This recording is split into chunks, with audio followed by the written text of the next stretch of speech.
वाणिज्यिक खेती क्या क्या था कल का टाइम?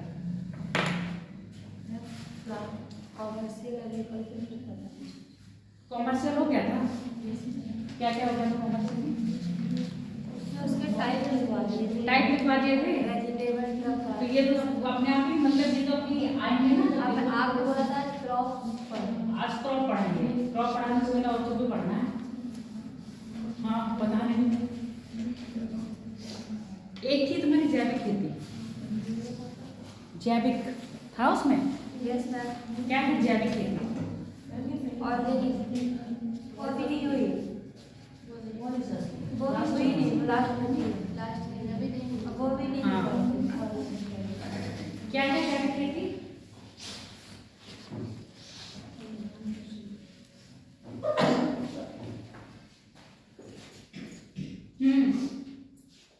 अरे बोलो, कुछ नाम समझ में आ रहा है? बायो एग्रीकल्चर क्या है ये? जैविक खेती में रसायनों का प्रयोग ना करके किसका प्रयोग करा जाएगा? गोबर, सिर्फ गोबर से बनी खाद ना, गोबर से बनी खाद और मैम सड़े गले पेड़ पौधों से खाद बनाई, सड़े गले पेड़ पौधे ऐसे ही बना लो तो कल ही आएंगे। ये बना लो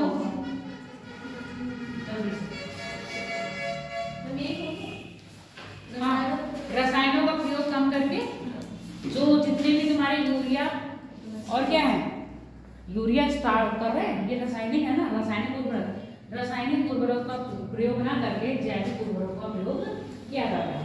जैसे सड़ी हुई सब्जियों से खाद बना लो या फिर आपके गोबर वगैरह से खाद बना के वो डाले इसमें उड़ते हैं। जैविक खेती पर करने वाला राज हाँ ठीक, जहाँ पर कोई भी रासायनिक उर्वरक का प्रयोग नहीं किया जाए, केवल किसका किया जाता है? सूर्य देकर चमकते हैं। बना लो ये आसानी आई ना, बना लो। तुम लोगों ने तो बना लिया, तुमने बना लिया, तुम आई थी घर?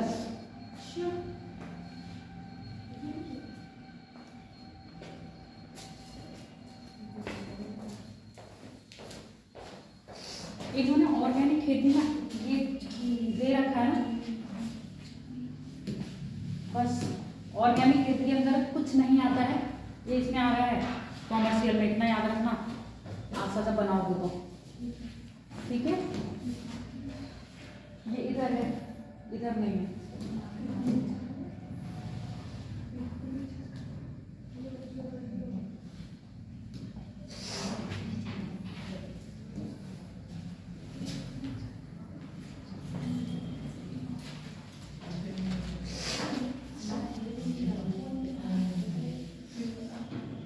तुम बंदा लेके जरा पूछने उधर से इधर से वहां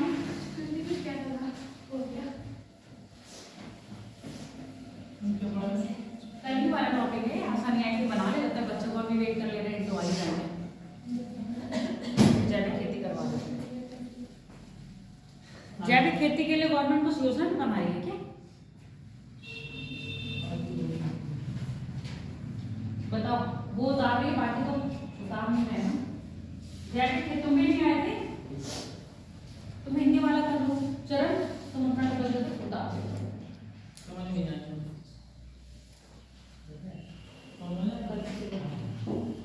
दे रहे हो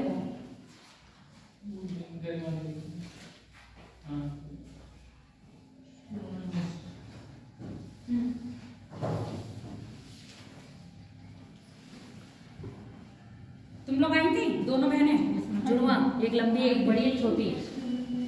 नाम क्या है तुम दोनों के? देवकी। देवकी और हंसा।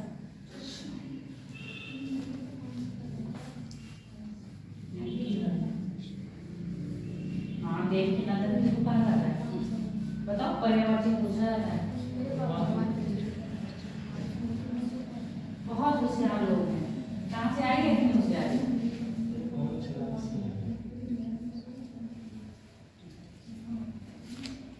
हो गया? एआई का जमाना है। एआई एग्जाम नहीं निकाल देगी। एआई का जमाना है। एग्जाम पुराना ही जमाना निकालेगा। कंठस्थ एग्जाम में प्राचीन काल में गुरु के द्वार पे लेके जाते थे और शिक्षा ली जाती थी। क्या गुरु बार बार उस चीज को बोलते थे और क्या करते थे? कंठस्थ कैसे करा जाता है? विधि क्या होती कंठस्थ करने की, बताओ? पढ़ के याद स्वाध्याय यानी कि स्वाध्ययन। फिर उसके बाद स्वाध्ययन के बाद क्या है? मनन, स्मरण, मनन, निध्यासन। ये सब क्या है आपके कंठस्थ करने की वो है। एग्जाम को पास करने के मतलब एक साधन तो है मतलब कोई नहीं है आई, तुम्हारे पास बहुत सारा AI रखा हुआ है और रखा ही रहता है, समझे? Good morning. हो गया बढ़िया। चलो बात करते हैं जैविक खेती की। ऑर्गेनिक एग्रीकल्चर या फार्मिंग। ऑर्गेनिक में सिर्फ क्या होता है? देखो पता तो है तुम लोग को, आइडिया भाई क्या है ऑर्गेनिक? जैविक खेती। जैविक खेती से अभिप्राय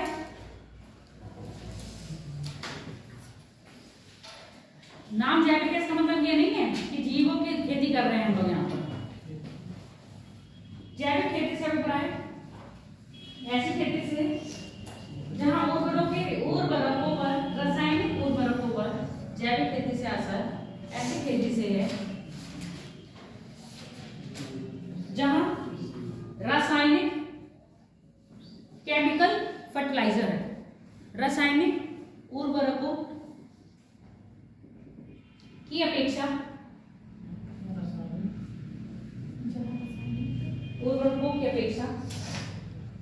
जैविक उर्वरकों अर्थात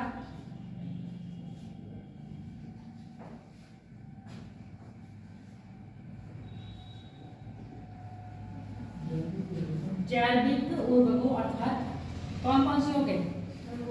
गोबर खाद,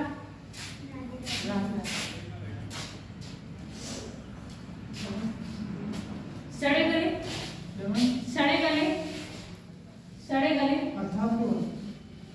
अर्थात गोबर खाद, सड़े गले,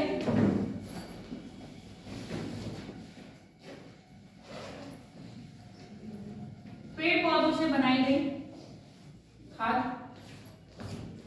का प्रयोग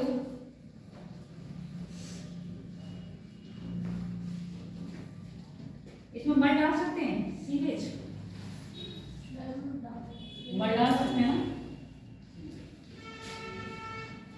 सड़े गले पौधों से बनाई गई, सड़े गले पौधों से बनाई गई खाद का प्रयोग किया जाता है।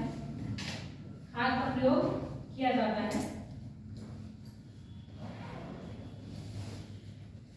इस खेती के अंतर्गत।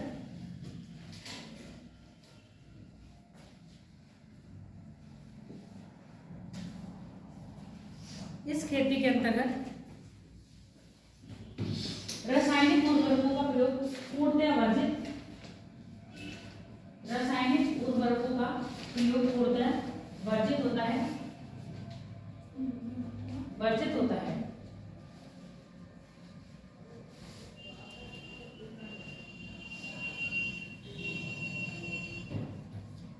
जिसका उद्देश्य मृदा की उर्वरता में वृद्धि करना, जिसका उद्देश्य मृदा की उर्वरता में वृद्धि करना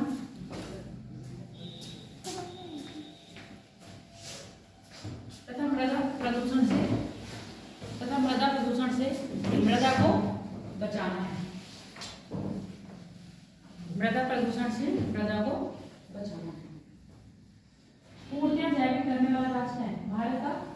पूर्णतः जैविक खेती पर भारत में पूर्णतः जैविक खेती को अपनाने वाला राज्य सिक्किम पहला राज्य है।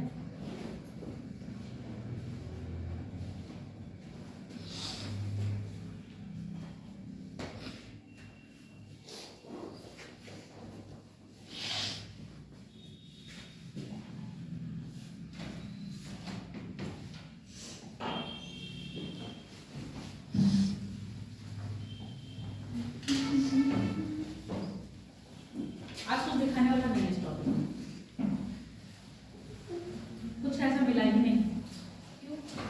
खेत खलियान दिखाती हो तुम लोग देख ही लेते हो, कोई फायदा था नहीं उसको दिखाने से, फायदा था।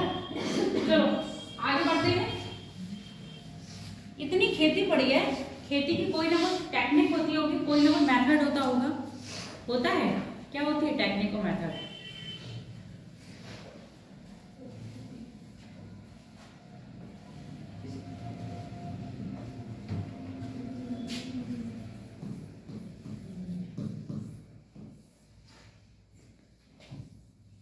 दिख रहा है पीछे तक या मोटा करें? कौन कह रहा है ये थोड़ा मोटा करने? जिसकी आंखें इतनी मोटी है वो खुद ही कह रहा है मोटा मोटा करने। आंखें मोटी है तो छोटी भी नहीं है। तो वीडियो है। कृषि की विधियां करो या कृषि की तकनीकें करो? तकनीक, टेक्निक्स ऑफ एग्रीकल्चर। क्या है टेक्निक? क्या एक ही पैटर्न पे खेती होती है ना? अच्छा, कौन कौन से पैटर्न में हो सकती है खेती बताओ?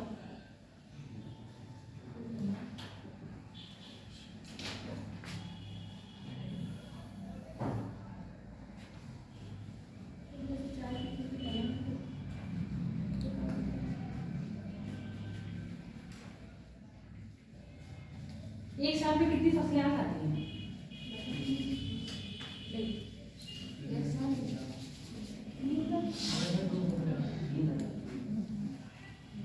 पहले लड़ लो आपस में, एक आती है, 3 आती है, 2 आती है, निश्चित नहीं होती है। जैसे साल में 2 बार होते हैं, ठीक है। मान लो गेहूं हुआ है सर्दी में और धान हो रहा है गर्मी में, उसके बीच का मौसम रहेगा फिर सरसों होती है। सरसों जाते हैं मिनिमम 3 होती हैं। अच्छा, कल तुमको एक खेती पढ़ाई थी, कौन सी खेती पढ़ाई थी? झूम खेती पढ़ाई थी। झूम खेती में क्या था?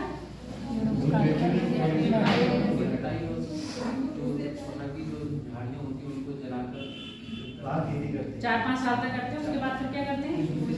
फिर दूसरी जगह चले जाते हैं, फिर उसके बाद आ जाते हैं। क्या ये चीजें हो सकती हैं? ऐसा किसान करते हैं? अगर ऐसा किसान करने लगे तो भारत में खाद्यान्न की क्या हो जाएगी? कमी हो जाएगी। जितनी भारत की पॉपुलेशन है उस हिसाब से यहाँ पर हर 2 महीने में फसल उगे ना, वो भी कम है। तो इसीलिए यही चीज तो है कि जो हम पहले क्या करते थे, जमीन को छोड़ देते थे उर्वरता बढ़ने के लिए, तो 4-5 साल तक जमीन वैसी पड़ी रहती थी खाली, उसमें कुछ नहीं होता था। जो जमीन में हो रहा है उस पॉपुलेशन के हिसाब से वो क्या पड़ जाती थी हमारे पर, कम पड़ जाती थी। तो ये हमने तकनीकी अपनाई है ना, ये तकनीकी है कृषि के जो मेथड है वो इसी बात के लिए अपनाए गए हैं, ज्यादा से ज्यादा क्या करें, एक साल में ज्यादा से ज्यादा फसलों का उत्पादन कर सकते हैं। तो ज्यादा से ज्यादा कोई भी है, अब यहाँ पर भी कृषि कर रहे हैं ना, तो कृषि का मेन उद्देश्य क्या है किसानों का? अब मैंने क्या बताया, आधे अगर हमारे पास जमीन ज्यादा है तो हम खाद्यान्न भी लगाएंगे और दलहन भी लगा लेंगे, तिलहन भी लगा लेंगे, उसी में और क्या लगा सकते हैं, क्रॉप कौन सी, नकदी फसलें भी लगा सकते हैं। और अगर हमारे पास जमीन कम है तो हम क्या करेंगे,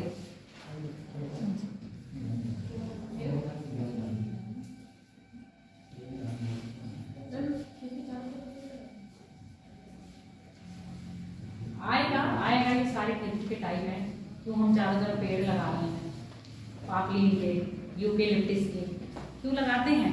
पहली हमारी परती, परती का मतलब समझ में आ रहा है? बताओ जरा क्या है ये परती? परती छोड़ना पहली विधि है, फर्स्ट मेथड है एग्रीकल्चर का। दूसरा है चक्रीय, चक्रीय विधि।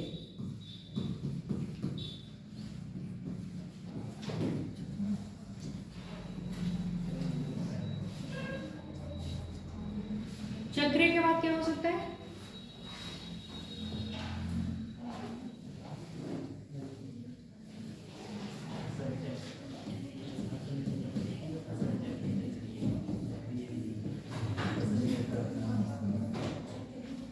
ये हो सकता है सकता है? हो सकता है एक साथ दो द्विफसली के बाद और कुछ भी हो सकता है?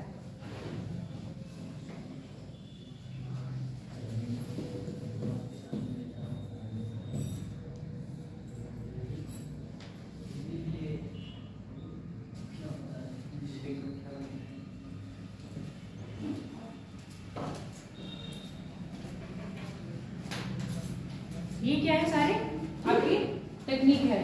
परती छोड़ना, चक्रीय विधि, द्विफसली और रिले, ये सारे प्रकार हैं जिस प्रकार से किसान क्या करता है, अपने खेतों में क्या करेगा, फसलें उगाता है।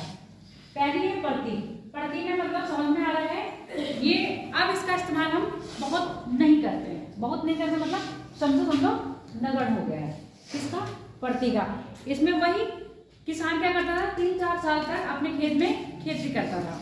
जब उसकी उर्वरता क्या हो जाती थी, कम हो जाती थी, तो उसमें खेती करना बंद कर देता था। थोड़े दिन तक खेत ऐसे छोड़ देता था।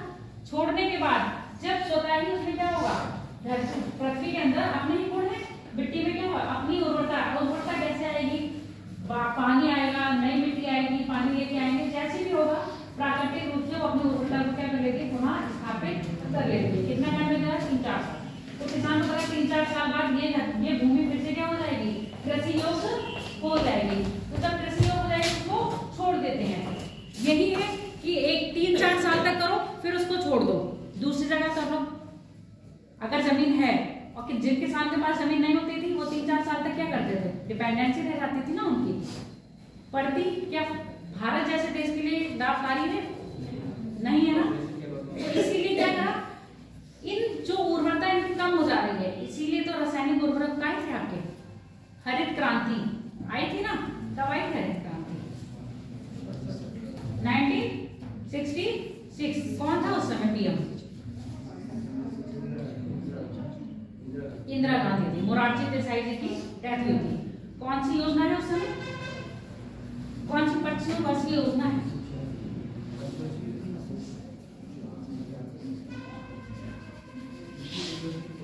पंचवर्षीय योजना स्टार्ट कब से हुई है? 51 से ना। 5 वर्ष जोड़ो, 3 के बाद ब्रेक हुआ था कितने टाइम का? 3 1-1 साल के थे। कितने? 3 साल के लिए हुआ था, पर वो एक्चुअल में 2 साल ही चला था। मोरारजी देसाई जी को हटा के कौन आ गई थी? इंदिरा गांधी आ गई, है ना। तो ये सारी क्या है, पंचवर्षीय योजना की 5वीं पंचवर्षीय योजना के तहत आपकी क्या आई है, ये हरित क्रांति आई। हरित क्रांति आप नेक्स्ट टॉपिक मतलब कल की क्लास में पढ़ोगे, आज इसलिए हम इसको पढ़ाएंगे नहीं। तो यहाँ पर परती छोड़ना किसान के लिए क्या था, लाभकारी नहीं था। किसी भी भूमि, अब मान लो यहाँ पर एक स्तर की बात कर रहे हैं, ऐसे बहुत सारे किसान होंगे जो अपनी भूमि को छोड़ते होंगे। जब भूमि को ऐसे छोड़ देते होंगे तो इन 3-4 वर्षों में आपके पास इतना खाद्यान्न नहीं है कि आप स्टोर करके रखें और क्या करें, जिस टाइम कृषि ना हो रही हो, फसल ना उगाई जा रही हो, उस समय आप अपनी जनसंख्या पॉपुलेशन को ये प्रोवाइड करवाओ। ऐसा पॉसिबल तो उस जमाने में नहीं था। अब यहाँ पर क्या होगा, ऐसी अवस्था में क्या आएगी, भुखमरी की अवस्था आ जाएगी, है ना। खाद्यान्न की क्या हो जाएगी, भारत में कमी हो जाएगी। तो परती इन क्षेत्रों के लिए, छोटे छोटे क्षेत्र के लिए, यानी कि जहाँ पर भूमि बहुत ज्यादा है और पॉपुलेशन बहुत कम है, वहां के लिए तो ये परती वाले ठीक है कि स्वतः ही क्या करेगी, आपको उर्वरक की आवश्यकता नहीं पड़ेगी। जितने हम केमिकल फर्टिलाइजर यूज कर रहे हैं भूमि की उर्वरता को बढ़ाने के लिए, हमें इन चीजों की आवश्यकता नहीं पड़ेगी। पर अगर हम इन चीजों पर छोड़ देते हैं, निग्लेक्ट करते हैं, तो ये स्वतः ही, ये एक दिन की बात तो नहीं है कि भूमि एक दिन में ही अपनी उर्वरता को बढ़ा लेगी। तीसरी में, अच्छा ठीक है। तो भूमि एक दिन में तो नहीं बढ़ा, लेकिन 3-4 साल तक आप इंतजार करोगे तो खाद्यान्न की आपूर्ति हो जाएगी। आपूर्ति होती है कि वो होती है, आपूर्ति का मतलब क्या होता है, आपूर्ति का मतलब सबको पूरी होना, है ना, है ना। यहाँ पर क्या होगा, आवश्यकता की कमी हो जाएगी। तो इसलिए हम लोग किस पर आए, रासायनिक उर्वरकों पर, ताकि जो हम परती छोड़ते हैं वो परती ना छोड़ी जाए।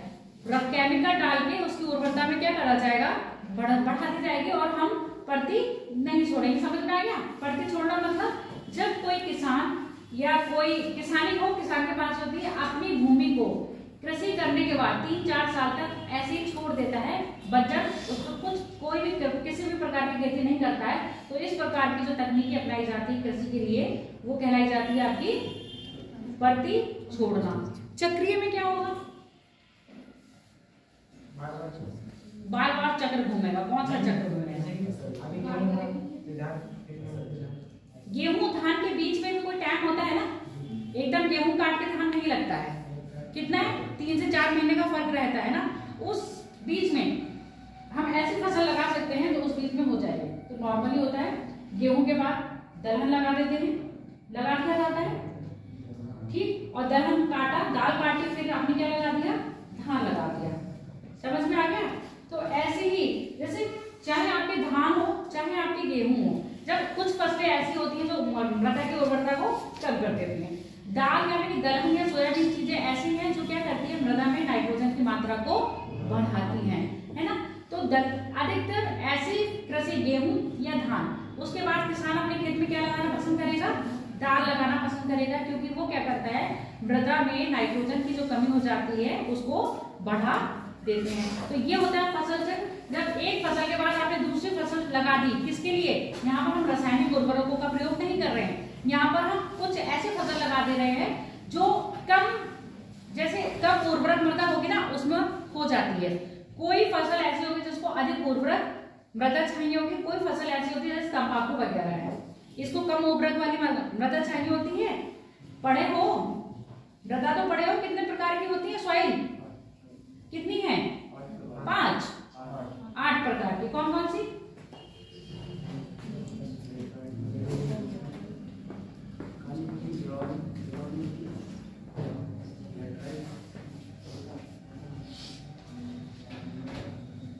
बताओ देश मृदा।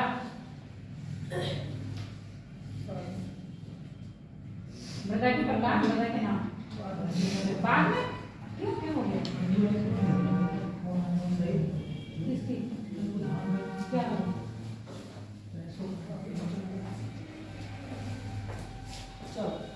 मृदा 8 प्रकार की होती है। कौन सी होती है? जलोढ़ मृदा, लैटेराइट मृदा, लाल मृदा, काली मृदा, लवणीय मृदा और क्षारीय,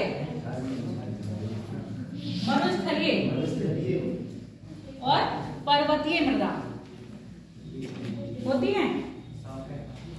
कितने प्रकार हो गए? 7 बता दिए मैंने, 2 रह गए, इसका मतलब नहीं 1 रह गया। कोई नहीं, इतना इंपॉर्टेंट नहीं होगा इसलिए याद नहीं है, ठीक है। याद है मतलब दिमाग में नहीं आ रहा है। तो अब देखो चाय पत्ती की हो जाएगी, चाय की खेती यहाँ हो जाएगी, चाय पत्ती है, ठीक है। तो तुम रोज हो नहीं, क्यों नहीं होगी? है क्लाइमेट की वजह से, सिर्फ क्लाइमेट।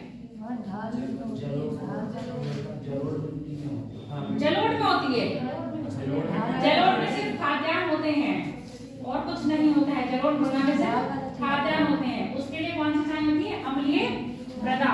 जिस मृदा में अम्लता अधिक होगी वो क्या होगा आपका?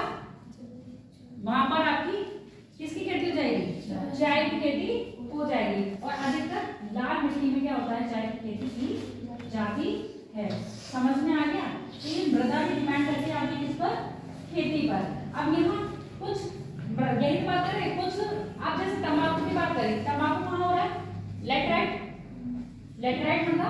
और कहाँ पर अधिकतर आपके? तमिलनाडु, आंध्र प्रदेश वाले क्षेत्र में क्या होता है? आपकी तंबाकू की खेती की जाती है। अब तंबाकू इंपॉर्टेंट है क्या?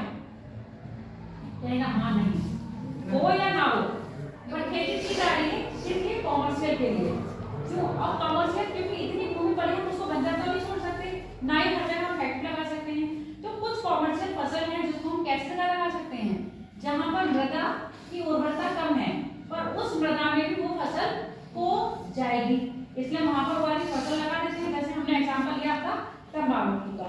ऐसे ही जब हम धान और या गेहूं की कृषि कर रहे हैं तो उसके लिए क्या होती है? उर्वरता अधिक चाहिए होती है। जितनी भी नई जरूरत होगी वो क्या है?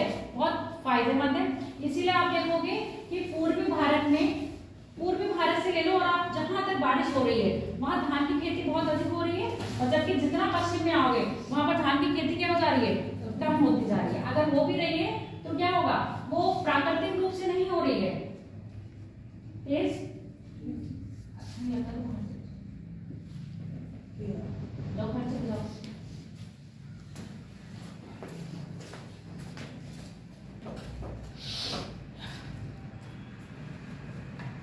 क्या बात कर रही थी?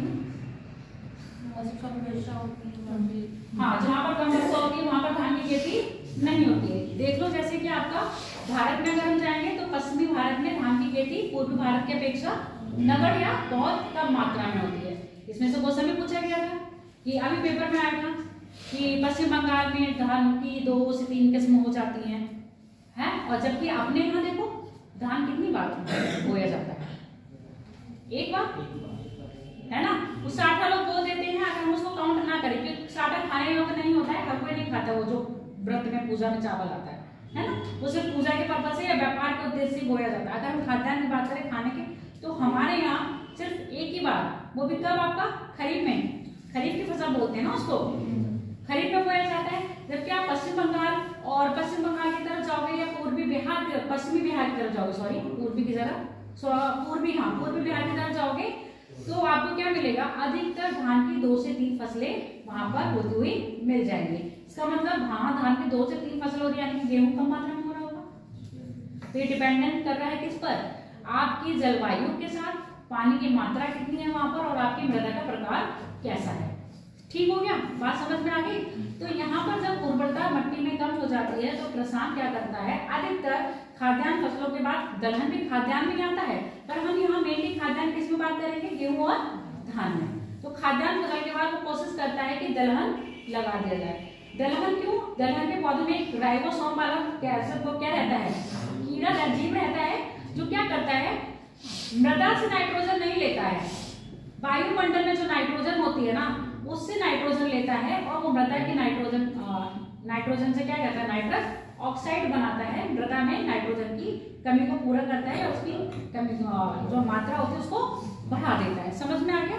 जो राइबोसोम कीड़ा होता है वो क्या करता है, वायुमंडलीय नाइट्रोजन का प्रयोग करके मृदा की उर्वरक नाइट्रोजन की मात्रा को बढ़ा देता है, और जब नाइट्रोजन की मात्रा बढ़ जाती है मृदा में, फिर क्या होता है, किसान दलहन के बाद फिर से दूसरी फसल जो भी खाद्यान्न हमारा लगाना चाहेगा वो लगा लेता है। तो समझ में आ गया चक्री फसल क्या हुई, एक फसल के काटने के बाद आप दूसरी फसल ही लगा दें, खेत को खाली नहीं छोड़ना है। कुछ ऐसी फसल लगा दो जो कम उर्वरकता वाली क्षमता में हो जाए। इसके बाद द्विफसली में, यहाँ द्विफसली भी कर सकते हैं, बहुफसली भी कर सकते हैं। आप देख लो, आपका खेत है, खेत कितना बड़ा है, बहुत बड़ा खेत है। अब इस बहुत बड़े खेत में हमने क्या कर दिया, 2 फसल लगा दी, आधा आधा बांट दिया।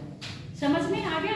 एक ही खेत में जब हम एक साथ 2 फसल उगाते हैं तो उसको हम कहेंगे द्विफसलीय। तो इस हिसाब से हम पूरे सीजन में कितनी फसल उगा सकते हैं। पहले किसान क्या करता था, इतनी टेक्निक्स नहीं पता थी, ना ही इतने क्या थे, उर्वरक थे, तो किसान एक पूरे खेत में सीजन के अकॉर्डिंग ही पूरी फसल लगा दिया जाता था। अब क्या करता है, अब उसी में अब मान लो कभी कभी दाल भी होती है, कोई रबी खरीफ की होगी और कोई रबी की होगी, तो आप पूरे खेत में अगर हमने गेहूं के वो लगा दिया, दाल नहीं लगाई, तो फिर क्या होगा, खाद्यान्न की पूर्ति हो जाएगी। अपूर्ति मतलब कमी, आपूर्ति मतलब पूरा होना और कमी हो जाएगी, खाद्यान्न की कमी हो जाएगी। अब हमने यही खेत में क्या करा, जितना हमारा खेत वो है, गेहूं लगाए, गेहूं के साथ हमने मटर भी लगा दी, चना भी लगा दिया। ये क्यों लगा रहे हैं, रबी है कि खरीफ है, मटर और चना रबी की फसल है ना। हाँ, तो हमने गेहूं के साथ सरसों भी लगा दी, गेहूं के साथ हमने चना भी लगा दिया। तो ये सब चीजें कहती है किसमें आ रहा है, हमारे द्विफसली या बहुफसली कृषि के अंतर्गत आता है। रिले जो क्या कह रहा था, क्या नाम है तुम्हारा, खेतों के किनारे किनारे पेड़ लगा देना। देखा है ना, किसान आजकल तो पेड़ का अतिक्रमण बचाने के लिए लगा देते हैं, ठीक है। वो क्या है, एक समाज को दिखाने के लिए, अरे वो हमारी पेड़ एक खेत में जा रही थी, इसलिए हमने अपने पेड़ पे क्या लगा दिया, पेड़ लगा दिया, अब हमारी पेड़ खेत में नहीं जाएगी। एक्चुअली में क्या होता है, गवर्नमेंट उसमें पैसा बहुत अच्छा देती है ना। इस तरह की खेती। अब यहाँ पर किसान क्या कर रहा है, इंतजार कर रहा है कि एक फसल होगी उसके बाद हम दूसरी फसल लगाएंगे, किसमें, चक्रीय में। अब यहाँ पर ये वाला वो नहीं है, एक फसल कट रही है उसके ऊपर दूसरी फसल लग जा रही है, होता है खेत में। कई बार क्या होता है, धान के खेत के साथ ही आप क्या लगाते हो, दाल के पौधे लगा देते हो, खेतों के बीच में एक या दो पौधा लगा दिया, तो वो किसके अंतर्गत आता है, रिले के। या तो धान के खेत में किनारे किनारे आपने क्या लगा दिया, पापली लगा दिया, ये सब किसमें आती है, रिले में। यानी कि एक के साथ दूसरी, उसके इंतजार नहीं करना है, उसी के साथ ही आप खेती करते रहो, वो क्या आपकी है, रिले कृषि के अंतर्गत आती है। ये जितनी भी टेक्निक्स बताई गई हैं वो किसके लिए है, सिर्फ आपूर्ति को कम और भारत में खाद्यान्न की मात्रा को बढ़ाने के लिए। एक एक करके लिखोगे, लिखो, प्रति छोड़ना।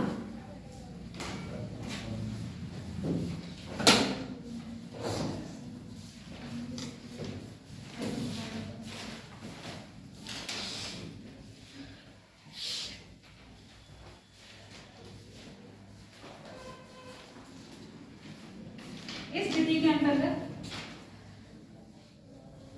के अंतर्गत किसान प्रायः एक फसल की कटाई के बाद, इस विधि के अंतर्गत किसान प्रायः एक फसल की कटाई के बाद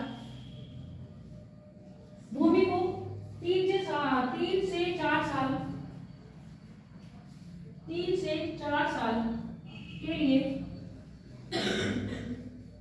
खाली छोड़ देते हैं। 3 से 4 साल के लिए खाली छोड़ देते हैं।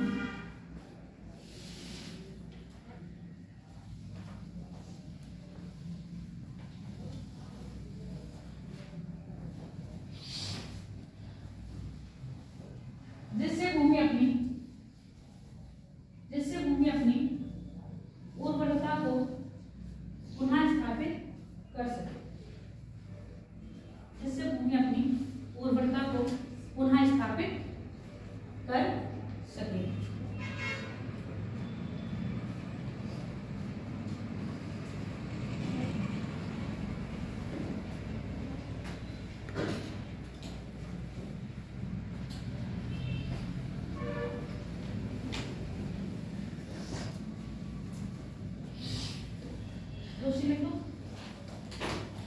अगर कभी डिटेल में लिखने को आएगा ना, तो आप इस प्रकार के, जैसे भारत में प्रति की तकनीकी है, प्रति मेथड क्यों सक्सेसफुल नहीं है ना, तो ये इसके साथ में पहले प्रति बताओगे, प्रति क्या होती है, उसके गुण भी बताओगे और उसके अवगुण भी बताओगे। भारत ऐसे देश में ये क्यों नहीं इतनी सक्सेसफुल है, क्योंकि भारत की जनसंख्या क्या है, अधिक है, और यहाँ पर जब वो भूमि को 3-4 साल के लिए क्या करना पड़ता है, छोड़ना पड़ता है। इस स्थिति में किसान क्या हो जाता है, बेरोजगार हो जाता है ना। बेरोजगार होने के साथ साथ खाद्यान्न की जो होती है आपूर्ति में क्या आ जाती है, कमी आ जाती है।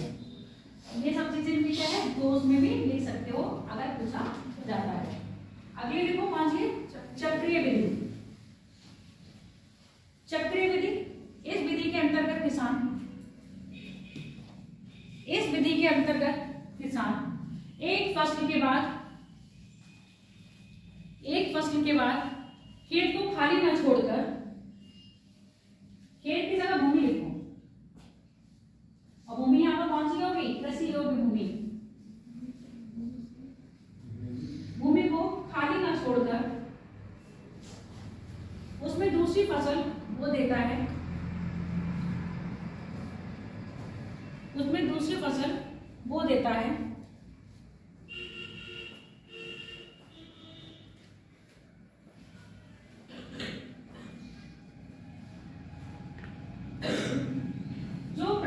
जो भूमि की उर्वरता को बढ़ाने के लिए, जो भूमि की उर्वरता को बढ़ाने में सहायक होती हैं, जैसे दलहनी फसलें,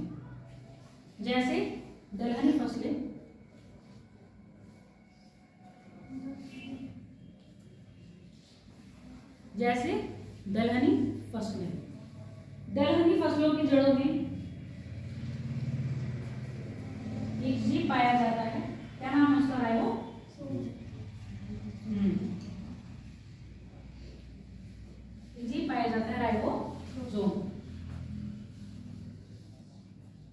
ट्राइवुड।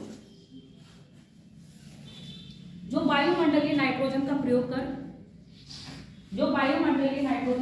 कर उसे नाइट्रस ऑक्साइड में परिवर्तित करता है। नाइट्रोजन का प्रयोग कर उसे नाइट्रस ऑक्साइड में परिवर्तित करता है, जिससे मृदा में नाइट्रोजन की मात्रा में वृद्धि होती है।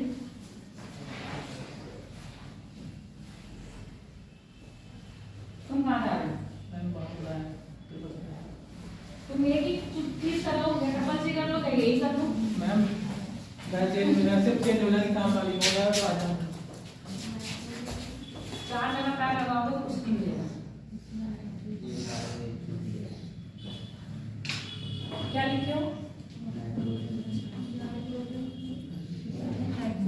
वायुमंडल के नाइट्रोजन का प्रयोग करके उसे नाइट्रस ऑक्साइड में कन्वर्ट करता है तथा मृदा में नाइट्रोजन की मात्रा में वृद्धि करता है, जिसके परिणामस्वरूप मृदा की उर्वरता में वृद्धि होती है।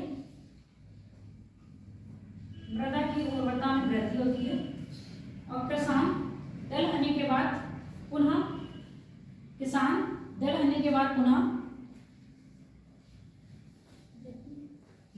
बाद पुनः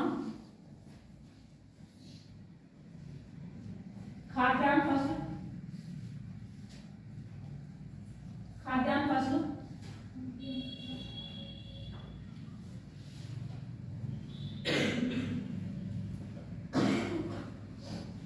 क्या करेगा?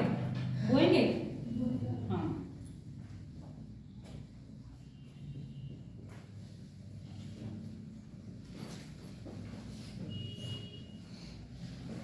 इस प्रकार की खेती के लाभ क्या होंगे? खाद्यान्न की पूर्ति भी हो जाएगी और किसान बेरोजगार भी नहीं रहेगा। अगला प्रश्न कौन सी है? द्विफसली।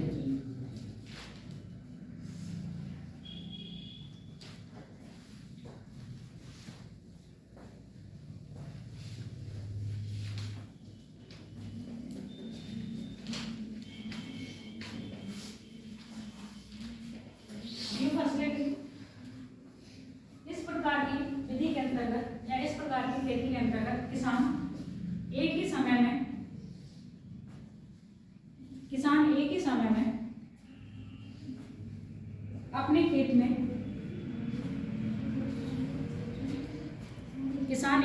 में अपने खेत में 2 फसलें बोता है।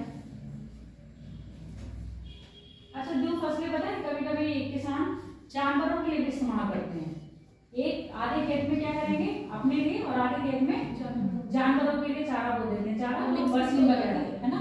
हाँ, इसमें मिश्रित आएगा, मिश्रित भी कर सकते हो। हाँ, तीसरी में छोड़ देंगे ना, मिश्रित आ जाएगा। 2 फसलें और मिश्रित मतलब जो आपको बहुफसलें बोला था।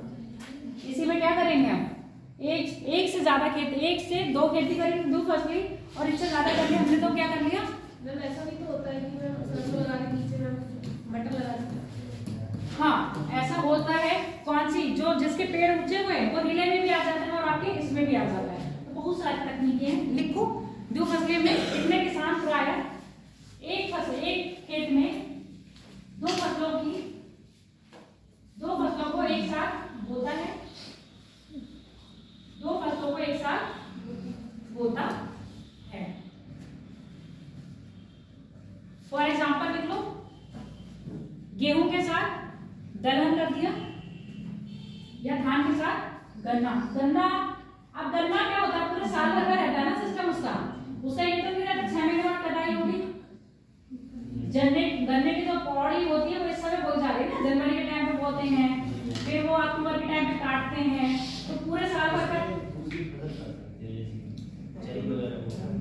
सकते हो। तो ये क्या होता है? गन्ने के साथ आप आधे खेत में गन्ना और आधे खेत में क्या कर लिया? खाद्यान्न फसल कर लिए। तो ये क्या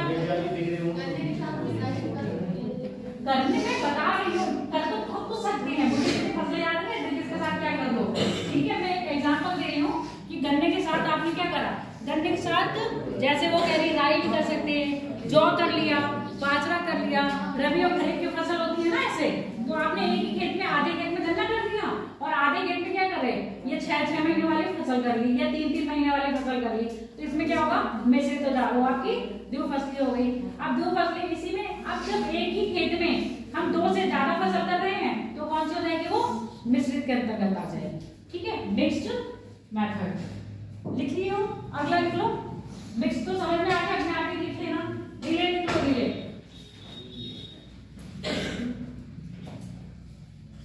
और ये खेत का अगर फोटो बनाना चाहो तो बना लो, एक खेत के साथ 2 फसल, चाहे रबी की, जैसे गन्ने के साथ एग्जांपल ले लो, धान का या गेहूं का या बाजरा, जो भी ले सकते हो।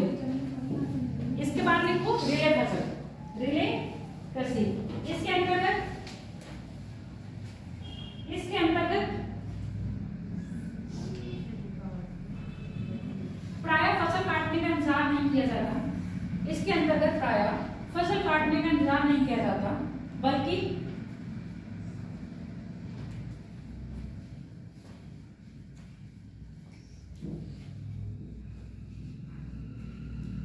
एक फसल की कटाई से पहले ही दूसरी फसल लगा दी जाती है।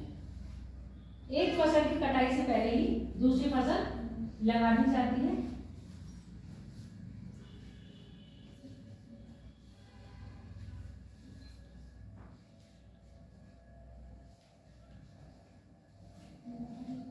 लगा दी जाती है, अर्थात अब जैसे बाग होते हैं, बाग घने नहीं होंगे, बिगड़े बिगड़े मतलब दूर दूर होंगे पेड़ पौधे, तो आप क्या करोगे, वही बागों के खेत में जैसे आम का है या अमरूद का है, उसी के साइड में क्या कर दिया आपने, अपने प्लॉट में खेती कर दी, कुछ भी लगा दिया, कोई भी फसल लगा दी, चाहे वो दलहनी पेड़ लगा दिए, चाहे आपने सब्जी के लगा दी, ये सब किसमें आ जाएंगे आपके, ये रिले खेती के अंतर्गत आते हैं। ठीक है, समझ में आ गया। यहाँ पर एक फसल की कटाई का इंतजार न करके आपने दूसरी फसल भी लगा दी, या एक बड़ी फसल के नीचे एक छोटी फसल कर दी, ये भी किसमें आ जाएगा, रिले। फॉर एग्जाम्पल, जैसे खेतों की किनारे किनारे आपने पापलिन की या लिप्टिस के या किसके और किसके भी लगते हैं, पापलिन के हो गए, यूकेलिप्टिस हो गए, बस ये 2 लगते हैं। क्या सागौन, अब नहीं लगती, सील सागौन ये सब पहले लगाते थे। तो ये सब चीजें आपके खेत के साथ एक फसल, नीचे छोटी फसल हो गई गेहूं या धान, और उसके ऊपर आपने क्या लगा दिया, आपने पेड़ लगा दिया, तो वो भी किसमें आएगा, रिले में। क्लियर है। अब लिखो, क्या लिखते हो, अर्थात बड़ी फसल के नीचे छोटी फसल, बड़ी फसल के नीचे छोटी फसल,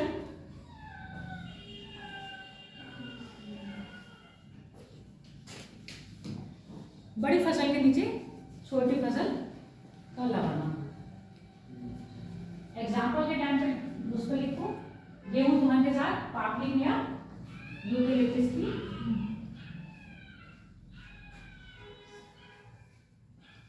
गेहूं धान के साथ पापलिन या यूकेलिप्टिस।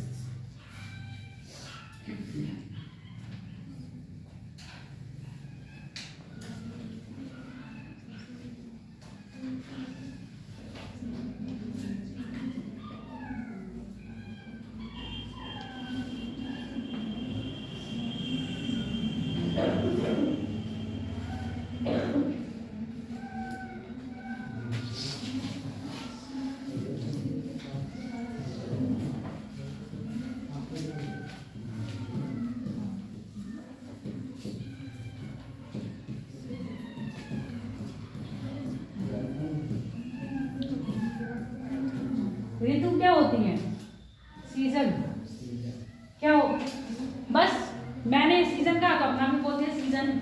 क्या होते हैं, ऋतु है, सीजन। भारतीय मौसम में भी होता है सीजन।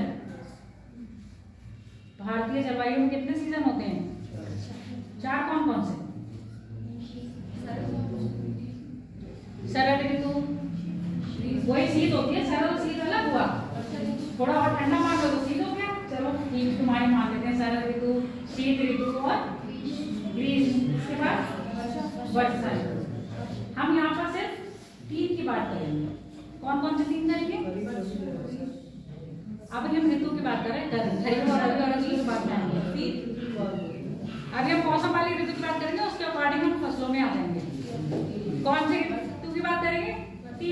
कौन कौन सी? वर्षा ऋतु, शरद ऋतु और ग्रीष्म ऋतु। ऐसी फसलें जिनको अधिक वर्षा की जरूरत होगी वो कब लगाई जाएंगी? वर्षा ऋतु में। तो ऐसी फसलों को हम क्या कहेंगे? खरीफ की फसलें। ऐसी फसलें जिनको वर्षा की मात्रा कम चाहिए होगी, कम का मतलब 50 से 70 सेंटीमीटर तक बारिश हो रही है और मौसम कैसा होना चाहिए? बहुत गर्म नहीं होना चाहिए। ऐसे फसलों को हम क्या कहेंगे? रबी की फसलें। अब इन दोनों के बीच में जो फसल लगाई जा रही है उसको हम कहेंगे जायद की फसलें। समझ में आ गया? तो भारतीय फसलें मतलब भारतीय फसलों की जो ऋतु है वो 3 है। कौन कौन सी 3 है? कहां से स्टार्ट करेंगे? रबी से करें या जायद से करें या खरीफ से करें? मुझे रबी बहुत पसंद है इसलिए मैं रबी से करूंगी। होता है पर हम रबी से स्टार्ट कर देते हैं क्योंकि इस समय रबी का मौसम चल रहा है। चलो हम तुम्हारे हिसाब से चल दे रहा है। पहले हम जायद की खरीफ, खरीफ के बाद रबी और रबी के बाद जायद।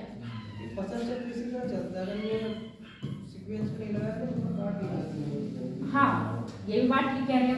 पहले हम खरीफ की बात करेंगे। खरीफ यानी कि जब वर्षा ऋतु होती है। भारत में वर्षा ऋतु कब है? भारत में वर्षा ऋतु कब है? जून से लेके सितंबर तक, है ना। उसके बाद अक्टूबर में क्या जाता है आपका? सर्दियां। तो ऐसी फसल जो जून में बोई जाए और अक्टूबर नवंबर में काट ली जाए तो इनका टाइम क्या होगा? जून जुलाई में बोई जा रहे हैं और काटी कब जा रहे हैं? अक्टूबर से नवंबर, खरीफ। उसके बाद रबी।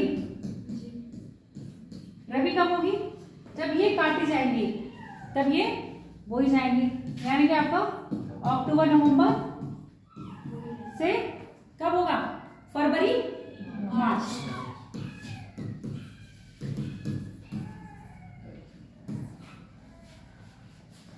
रबी के बाद कौन सी आएगी? जायद। कब होगा जायद? अप्रैल से कब तक? मई जून तक। ठीक है।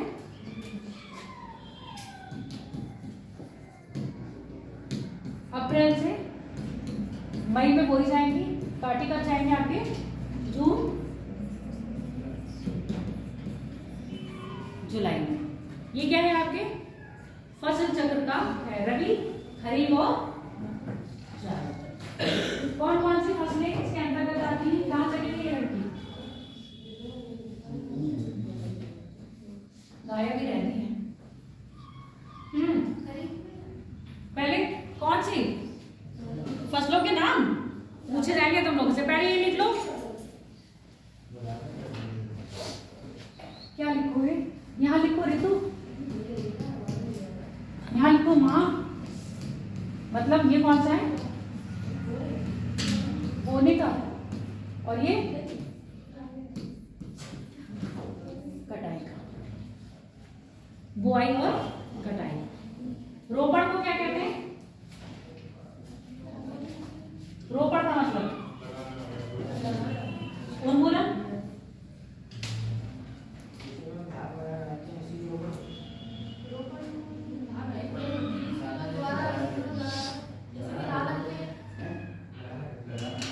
रोपण में लगाना, उन्मूलन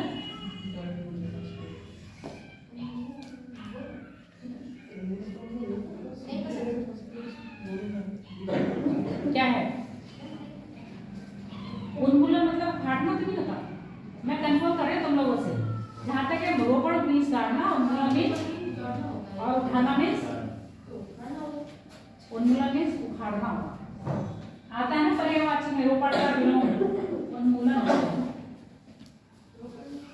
लगाना और उन्मूलन मीन्स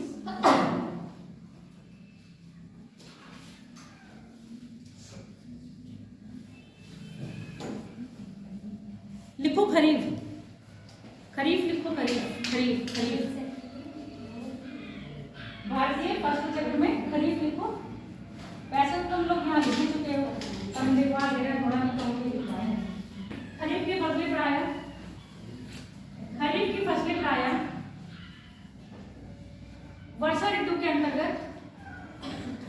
वर्षा ऋतु के अंतर्गत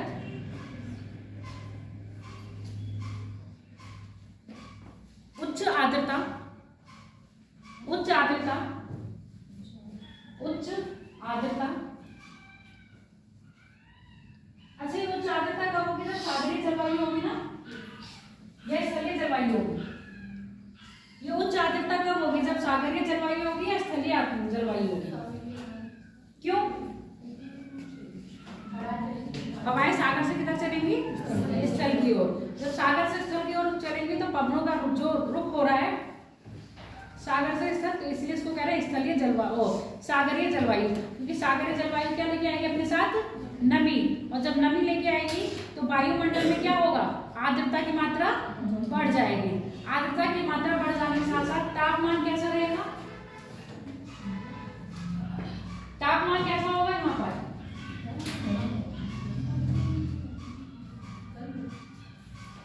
अधिक तापमान। कितना अधिक होना चाहिए? लगभग 30 से 35, है ना?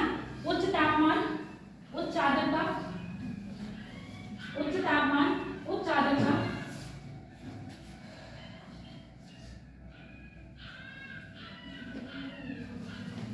उच्च तापमान, उच्च आर्द्रता वाली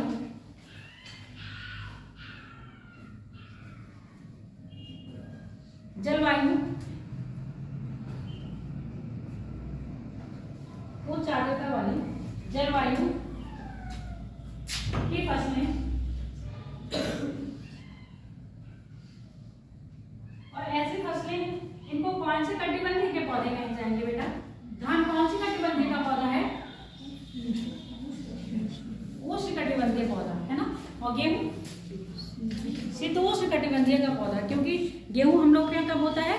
रबी में। और धान कब होता है? गर्मियों में।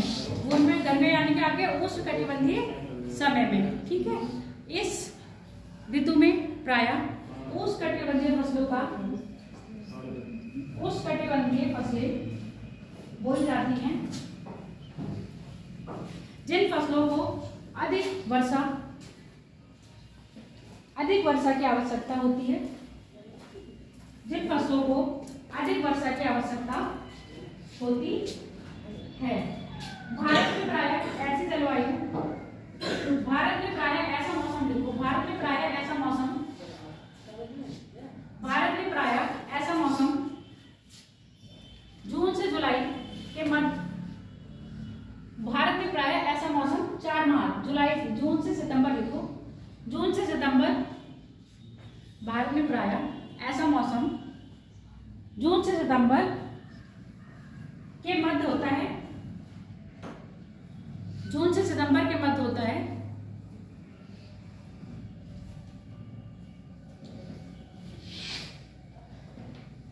जिसमें खरीफ की फसल बोई जाती है, जिसमें खरीफ की फसल बोई जाती है।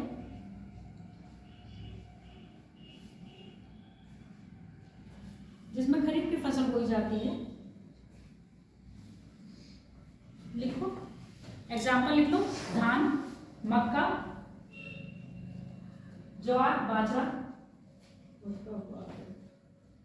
मक्का बुआ है क्योंकि मक्का पूरे साल भर हो जाएगा। और ऐसे ज्वार आपका यहाँ पर उत्तर भारत में खरीफ में और दक्षिण भारत में रबी में बोया जाता है। तो कुछ यहाँ पर अपवाद है फसलें। फिर धान भी एक अपवाद नहीं है, और धान को भी अपवाद में लिया जाएगा। तो धान भारत में कई क्षेत्रों में पूरे साल भर बोया जाता है ना? तो ऐसे तो अपवाद तो सारी फसलें हो जाती हैं।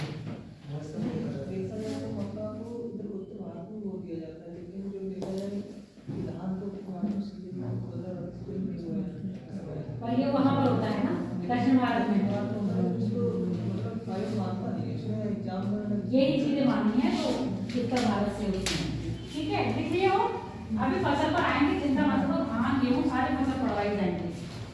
किसान बना के छोड़ेंगे हम, जो शहर के हैं जैसे हम। वो है तो गाँव वाले तो कभी गए नहीं, बचपन से यहीं रहे हैं तो पता ही नहीं। फसलें सच में नहीं पता है, तुम लोग पढ़ते पढ़ते पता चलने लगी। वरना रबी की कौन सी होती थी, खरीफ, और ये नाम याद करने में आफत आ जाता था। कौन सी रबी की है, कौन सी खरीफ की, जब पेपर में आता था ये तो टफ है, ये तो हमसे नहीं होगा, ये वाला क्वेश्चन तो हम छोड़ के आ सकते हैं, ऐसे होता है। अगली लिखो, खरीफ लिख लिया, एग्जाम्पल लिखिए। आप लिखो रबी की फसल। बुलावा है, दावत है तुम्हारी, क्या होता है? तुम लोग क्यों ऐसा कर रहे हो? 4 बजे से फिर उधर खिला टाइम चेंज करवाओ अपना, कि ना भाई हमारा मॉर्निंग में होती है। जाओ जाओ, बुलावे है तो जाओ भाई, मीटिंग में पता नहीं क्या ग्रुप में डाल रहा है। जाओ अपना पहले नाइलेट कर लो। तो यूपीएससी और यूपीपीसीएस तो तुम्हारा बात हो जाएगा। ये तो लाइफ टाइम है, 40 तक रहोगे। ओबीसी में आते हो? 40 तक है। ये तुम ही जाओ ऐसे वाला खा लो।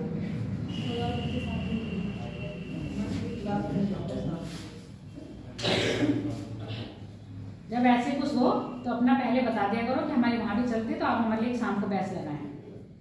ये शाम वाले नहीं है, तो शाम को क्यों नहीं जा रहे हो? आज सभी को बुलाया है। आज सभी को जा नहीं रहे, आज बुलाया सबको। जाओ। अच्छा, इन्फॉर्मेशन मिली जाती है।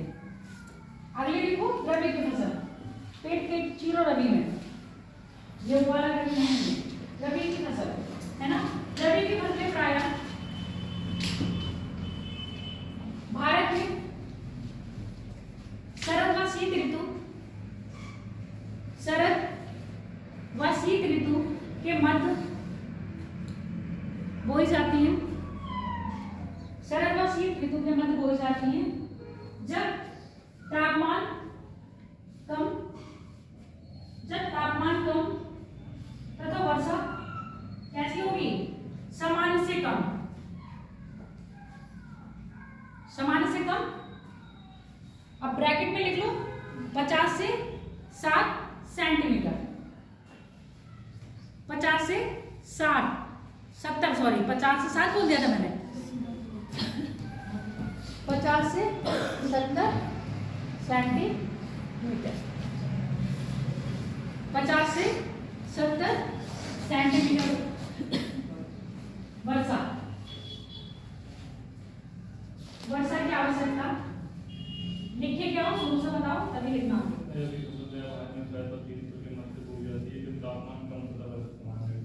समान से कम अर्थात होती है, समान से कम होती है। आवश्यकता मत लिखना, होती है। समान से कम सेंटीमीटर लिख लियो, होती है।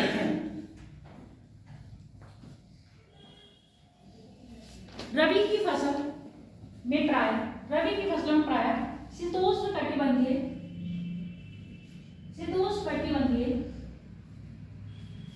फसलों को उगाया जाता है। शीतोष्ण कटिबंधीय फसलों को उगाया जाता है, जैसे गेहूं क्या है? शीतोष्ण कटिबंधीय पौधा है। शीतोष्ण कटिबंधीय फसलों को उगाया जाता है, जैसे गेहूं।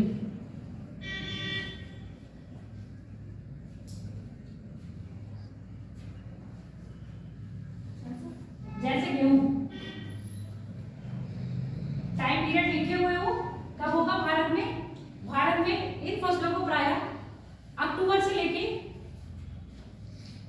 मार्च तक, अक्टूबर, भारत में इन फसलों को प्रायः अक्टूबर से लेकर मार्च तक। अक्टूबर में क्या करेंगे? बोएंगे, और मार्च में क्या कर लेंगे? हम काट लेंगे। एक प्रकार की फसलों में प्रायः बुआई के टाइम पर तापमान कम, इस प्रकार की फसलों को प्रायः बुआई के टाइम पर तापमान कम तथा कटाई के टाइम पर तापमान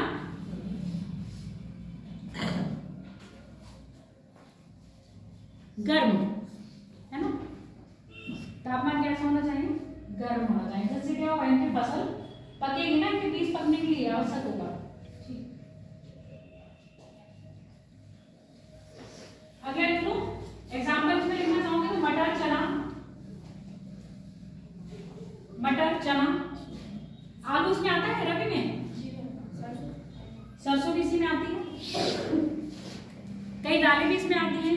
अच्छा, हम और मूंग की और उड़द की बात करें तो किस में आती है? खरीफ में आती है ना। और बाकी दालें, कुछ दालें रबी में आती है, कुछ दालें किस में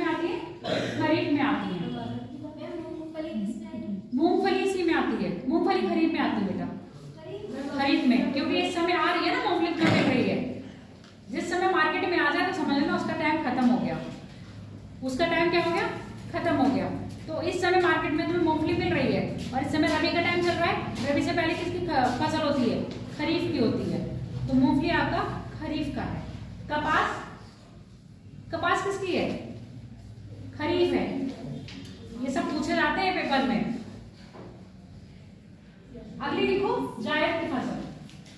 एग्जाम्पल लिख लियो ना इसमें, चना, मटर,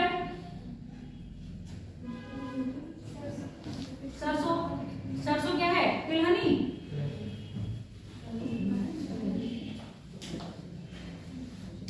जायद लिखो, जायद, जायद की फसलें। जायद इस फसल का, इस फसल का, इस फसल को लिखो, इस फसल को प्रायः रबी और खरीफ, रबी और खरीफ, रबी और खरीफ की फसल के मध्य बोया जाता है। रबी और खरीफ की फसल के मध्य बोया जाता है।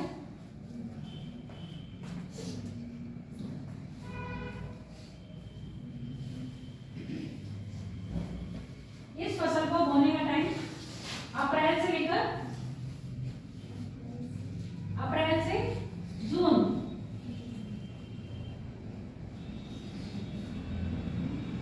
अप्रैल, इस फसल का समय प्रायः अप्रैल से जून तक का है, जिसमें क्या होगा? अधिकतर शाकाहारी, शाकाहारी मतलब साग सब्जी वाली, अधिकतर साग सब्जियां बोई जाती हैं, जैसे ककड़ी, खीरा और खरबूज, तरबूज, ककड़ी, खीरा, लौकी, तुरई, परवल, टिंडे। जितनी भी सब्जियां ना पसंद हो वो सब इसी में लिख लो, ठीक है? जितनी भी सब्जियां ना पसंद हो सब इसमें लिख लो। आता है? टिंडे, करेला, तुरई, लौकी। और कौन सी चीज होती है? दुनिया नहीं आए, रसीले, रसीले तो अभी भी आते हैं।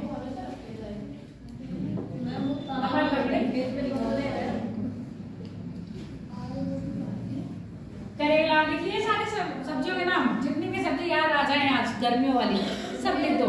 सब इसमें होता है। तरबूज, तरबूज मतलब प्रायः ऐसी सब्जियां बोई जाती हैं जिनके अंदर पानी की मात्रा अधिक होगी, ठीक है? स्वतः ही इनमें क्या होता है? पानी अधिक मात्रा में होता है, मौसम में पानी नहीं होता है। मौसम शुष्क होगा, फल कैसे होंगे? नमी युक्त होंगे। तभी तो कहते हैं ककड़ी, डॉक्टर कहेगा ककड़ी खाओ, तरबूज खाओ, खरबूज खाओ, शरीर में पानी की कमी होती जा रही है। इनमें अधिक मात्रा में क्या होता है? पानी होता है, ठीक है? अब देखो भारत में फसलें, ऋतु पढ़ लिए, फसलें पढ़ोगे नहीं? बोलो मैडम, बोलते जाओ, सुन रहे हैं या तुम्हारी तरफ देख के सुने। ये कौन सा है साटा? साटा धान मतलब तो 60 में लगाया, 60 दिनों में हो जाता है। कब बोया जाता है?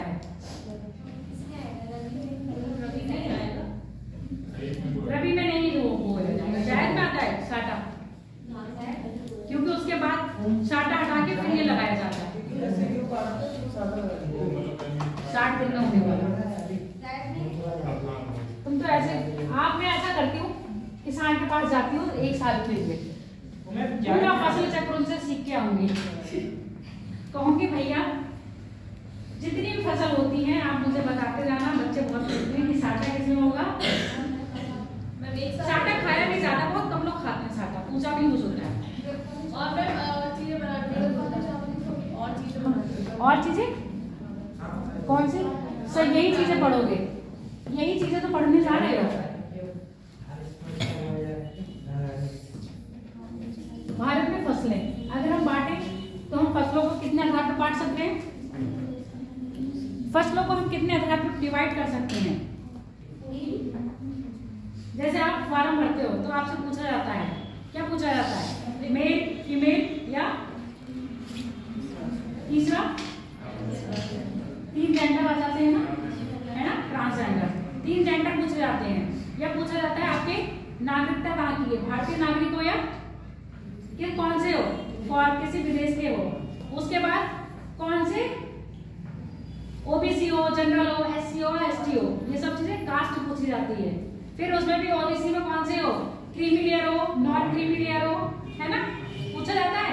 ये क्या डिवाइड करा है, एक ही आदमी को इतने उसमें बांट दिया है कि इंसान ही कंफ्यूज है कि एक्चुअली में हम है क्या, हम हिंदू हैं कि हम ओबीसी हैं। अब ओबीसी भी हैं तो नॉन क्रीमी है या क्रीमी है, मतलब हम ऊपर से निकाले गए वो लोग हैं या नीचे रह गए वो लोग हैं,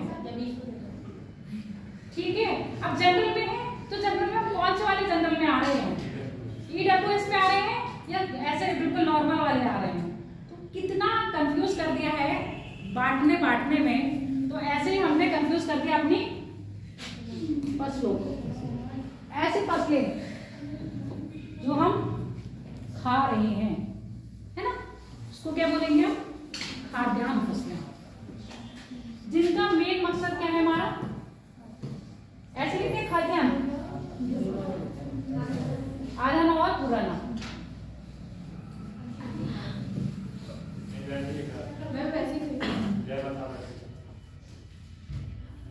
मेरा टच ले रहे हो, खाद्यान्न है, खाद्य, अरे खाद्य भी लिख दो, खाद्य ऐसे बना देते हैं, या कर लो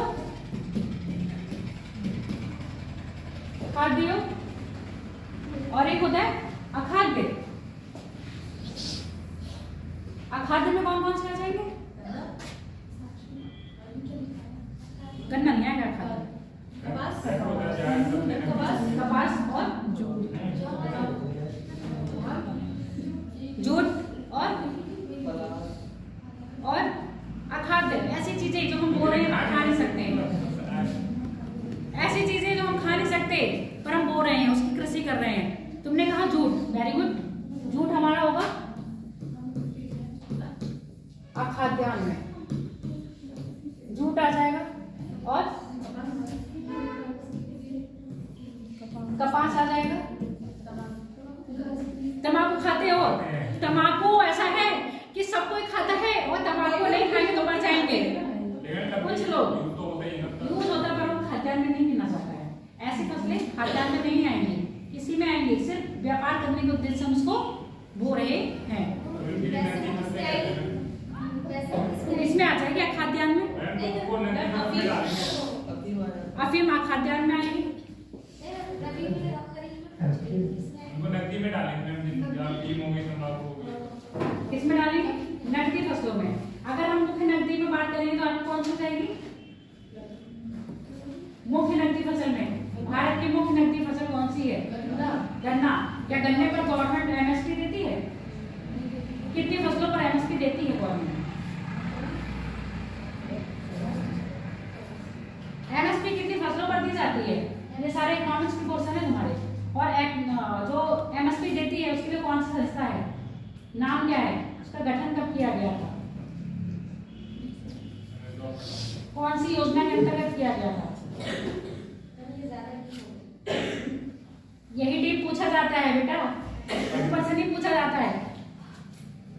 क्रीम जो निकाल के हटा दी जाती है उससे पूछा जाता है, जो नीचे नीचे का होता है ना वो तुम हम लोग को पढ़ाया जाता है, सर ने सुना नहीं था, क्या कहा था सर ने, जब तक अपने आप क्रीम नहीं निकालोगे जब तक पेपर नहीं निकाल पाओ। क्रीम निकालने का काम आपका है, और वो कब निकालोगे, जब किताबों के साथ दोस्ती करोगे।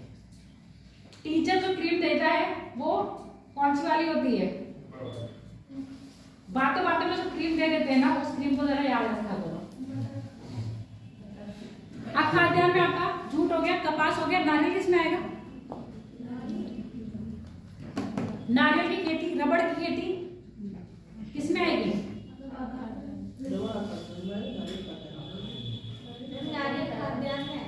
खाद्यान्न में आएगा। क्यों करी जा रही नारियल की खेती,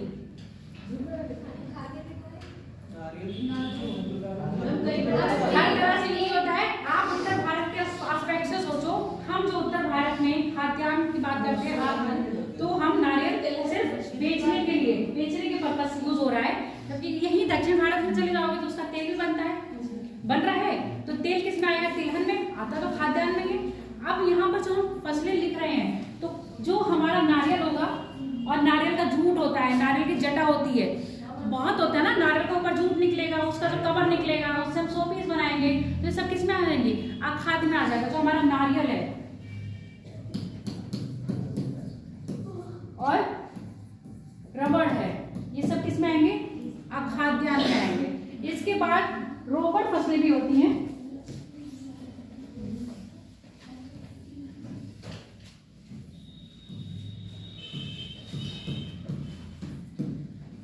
रोपड़ फसलें, जिसको बगाती फसलें भी कहते हैं, बगानी फसलें भी कहते हैं। ऐसी फसलें जिनके पौधे लगाए जाते हैं, है ना। पूछा जाता है ये फसल रोपड़ का उदाहरण है, तो रोपड़ का मतलब वो फसलें जिनके हम क्या लगा रहे हैं? पौधे। धान का बीज नहीं लगाया जाता है, धान को रोपा जाता है। गेहूं, गेहूं बीज लगाया जाता है। Very good Devki. गेहूं रोपड़ फसल में नहीं आती, जबकि धान आपका किसमें आता है? रोपड़। केला किसमें आएगा? रोपड़ में। जितने भी आपके फल फ्रूट्स वाली सब चीजें हैं किसमें आएगी? रोपड़ में। चाय रोपड़ में, कॉफी रोपड़ में, इन सबके क्या लगाए जा रहे हैं? पौधे। तो सीधे सीधे ये समझो जिनका पौधा लगेगा वो रोपड़ फसलें होंगी। तो बागानी फसलें अधिकतर कौन सी फसलें होती हैं आपकी? रोपड़ फसलें। तो इसमें लिख लो चाय। और रोपड़ में हम पेय पदार्थ के उसमें भी ले सकते हैं ना। अगर हम इसी को आगे डिवाइड कर रहे हैं तो पेय पदार्थ, अब पेय पदार्थ वो वाला पदार्थ मत समझ लेना। पेय पदार्थ में कौन सी हो जाती है आपकी? चाय, जिसके बिना भारतीयों की सुबह नहीं होती, कईयों की रात भी नहीं होती। और कॉफी, ये किस में आती है? पेय पदार्थ में। रोपड़ में कौन आ जाएगा आपके? जितनी भी फल, फल के साथ साथ जितनी भी सब्जियां, ये किस में आ जाएंगे आपके? रोपड़ फसलों के अंतर्गत आ जाएगी। नकदी में बात करें तो क्या ये चीजें नकदी फसल में नहीं आती? पर हमने आगे क्या करा है? हमने बहुत सारी चीजों में क्यों बांट दिया है? इन चीजों को बांट दिया है। नकदी फसलों में कौन आ जाएगा आपका? प्रमुख है आपकी गन्ना। नकदी फसलों में आपका तिलहन, दलहन किस में आ जाता है? उसको हम खाद्यान्न में भी ले लेते हैं, तिलहन और दलहन को, और उसको हम नकदी में भी कन्वर्ट कर देते हैं। क्यों? हम इसका इस्तेमाल क्या कर रहे हैं? बेचने के लिए, है ना। इसमें कौन से आपके आ जाएंगे खाद्यान्न में? सबसे मुख्य आपका चावल, चावल के बाद गेहूं, गेहूं के बाद बाजरा, बाजार लिख दिया गया,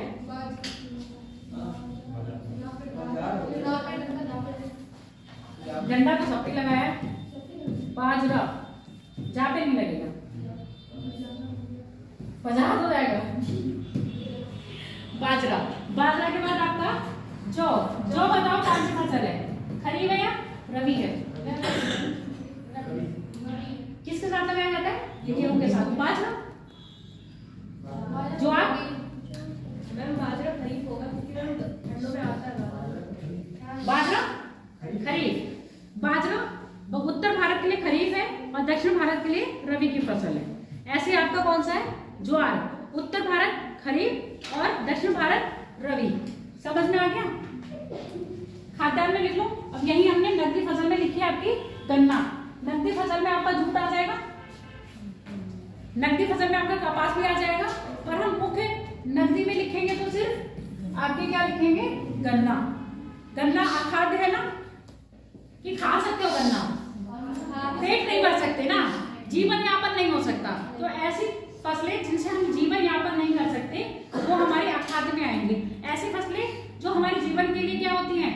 बहुत जरूरी होती है, वो हमारे खाद्य में आ जाएंगी। बसा यानी कि तैलिक यानी कि जो तिलहन होगा वो हमारी खाद्यान्न फसलों में आएगी। उस खाद्यान्न फसलों को भी हमने क्या कर दिया? डिवाइड कर दिया। किसमें? तिलहन में, दलहन में और मुख्य खाद्यान्नों में। आगे बात समझ में? जो हमारे खाद्यान्न फसलें हैं उनको भी हमने ट्री में बांटा। कौन सी? कौन सी ओबीसी में हो, क्रीमी हो, नॉन क्रीमी हो या जनरल की कैटेगरी में हमने डिवाइड कर दिया। ऐसे हमने खाद्यान्न फसलों की भी कैटेगरी डिवाइड कर दी। मुख्य खाद्यान्न फसलें जिसमें आपके आ रहे हैं चावल, गेहूं, ज्वार, बाजरा मुख्य नहीं है पर हमारे क्या है? ये खाने के रूप में किया जाता है। उसके बाद दलहन आ जाती है, खाने में आ रहा है हमारे दालें जितनी हो रही है। तिलहन वो भी हमारे खाने के प्रयोग में आती है, पर उसके साथ साथ हम इसको क्या करते हैं? सेल आउट भी करते हैं, यानी कि उसको बेचते भी हैं।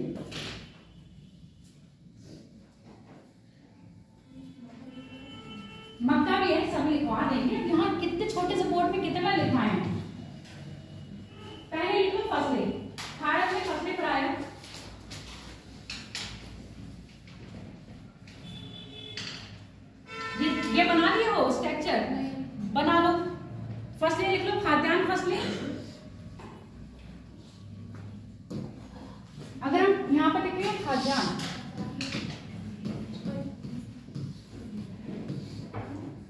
तो मुख्य और गौड़ में बांट सकते हैं क्या? और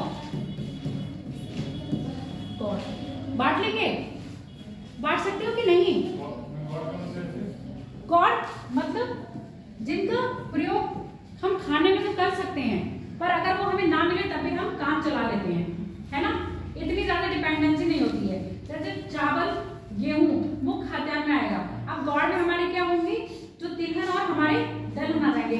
है तो खाद्यान्न, पर एक तरह से हर कोई दाल रोज नहीं खाता, पर चावल आप रोज खाते हो, रोटी आप रोज खाते हो। समझ में आ गया? दाल रोज खाते हो क्या? कायदा तो ये कहता है अगर आपको क्या है बैलेंस डाइट चाहिए तो आपको सब्जी दाल रोज खानी चाहिए। क्यों? दाल से हमें क्या मिलता है? प्रोटीन। सबसे ज्यादा प्रोटीन किसमें पाया जाता है? कौन सी दाल में? येलो तो बहुत दालें हैं। जो दाल बनती है येलो हो जाती है, छिलका हटा दें उड़द का, बनेगी तो येलो हो जाएगी। मूंग का छिलका हटा के बनेगा तो येलो हो जाएगा। अरहर की दाल, ठीक है? हाँ, अरहर की दाल में सबसे ज्यादा प्रोटीन पाया जाता है। अब दाल ही पेपर में ना दी गई हो, फिर किस में लगाओगे? सोयाबीन। सर्वाधिक प्रोटीन की मात्रा आपके सोयाबीन में पाई जाती है। सोयाबीन दलहन और तिलहन दोनों में ही काम आता है। सुन रहे हो मेरी बात? सोयाबीन दलहन और तिलहन दोनों में ही काम किया जाता है, पर अगर हम उसको मुख्य में देखें तो वो आपका तिलहन में आ जाता है। समझ में आ गया? मुख्य में देखेंगे तो हमारा उसमें किसमें आता है? तिलहन में। तो हम गौड़ में लिख सकते हैं। ये गौड़ का मतलब ऐसा नहीं है कि इनको हम बिल्कुल निग्लेक्ट कर देंगे। होगी, भारत में उत्पादन भी होता है सबसे ज्यादा किसका? दलहन का। और उपभोक्ता भी नंबर 1 है भारत किसका? दलहन का। दलहन और तिलहन मुख्य में लिख लो।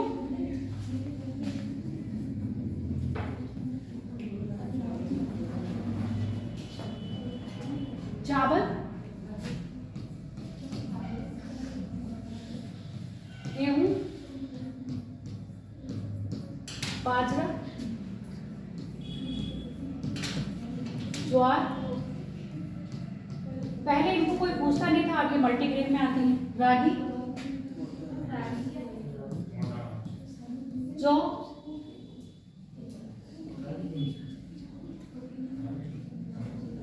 रागी की तरह देखने में होता है। रागी का आटा बनता है बीपी वालों के लिए और हार्ट अटैक वालों के लिए बहुत फायदेमंद होता है।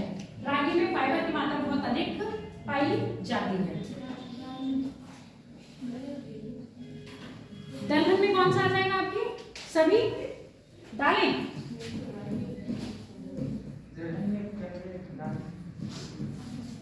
मटर किस में आता है? मटर, चना, राजमा,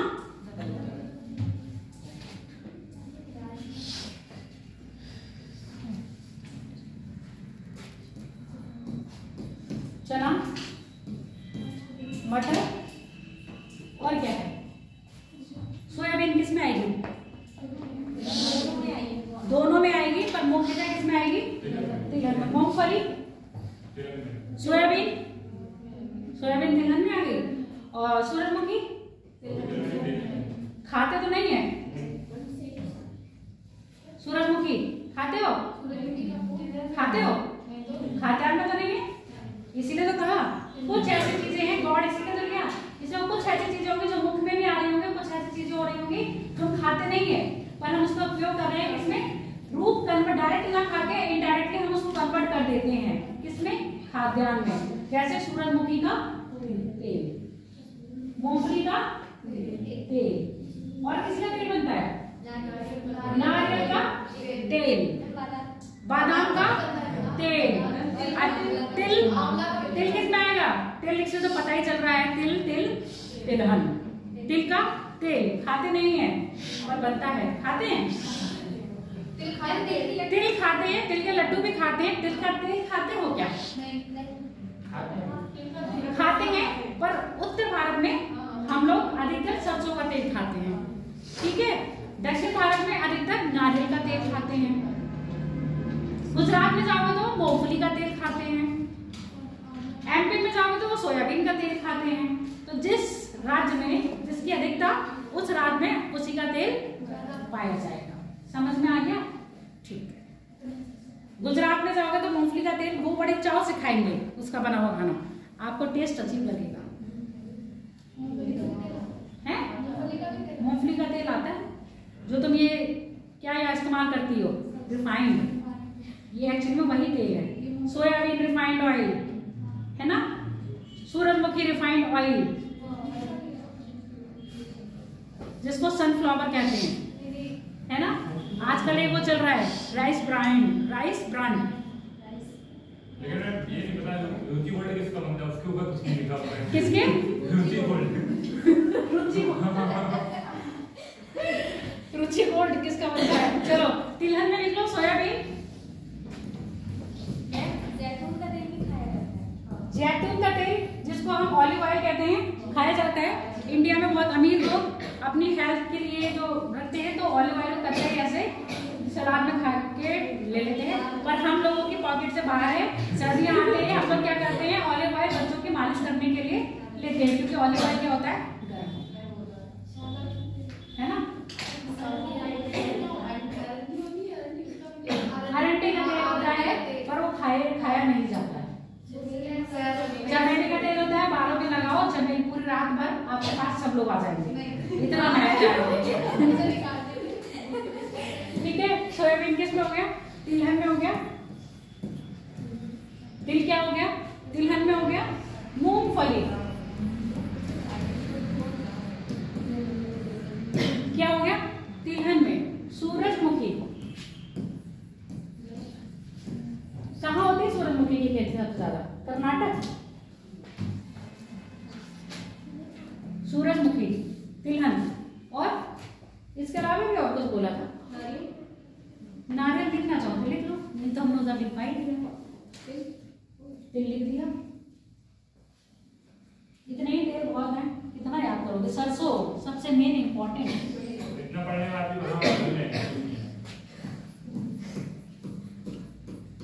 सरसों, कच्ची घानी का तेल, तड़का लगाया। भाभी जी आप अपने तड़के में क्या लगाती हैं? कच्ची घानी का, सरसों का तेल। दूर दूर पड़ोसी महक के उनके घर आ जाते हैं, इतनी स्वाद होती है। तो सरसों अपने उत्तर भारत का तो आप भूल ही लिखिए, लिख लो।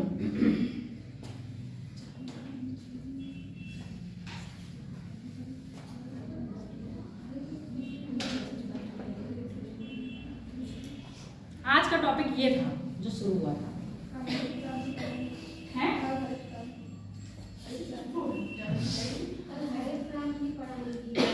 कल हरित क्रांति, अभी इसके 2 दिन और हैं। ये खत्म होने के बाद फिर हरित क्रांति होगा। हरित क्रांति डीपली पढ़ानी है, और जो आपकी क्रॉप से संबंधित क्रांतियां हुई हैं, जैसे गोल क्रांति किससे संबंधित है, पीली क्रांति किससे संबंधित है, ये सब चीजें पहले लिख लो। चावल, खाद्यान्न में सबसे पहले हेडिंग लिखो चावल।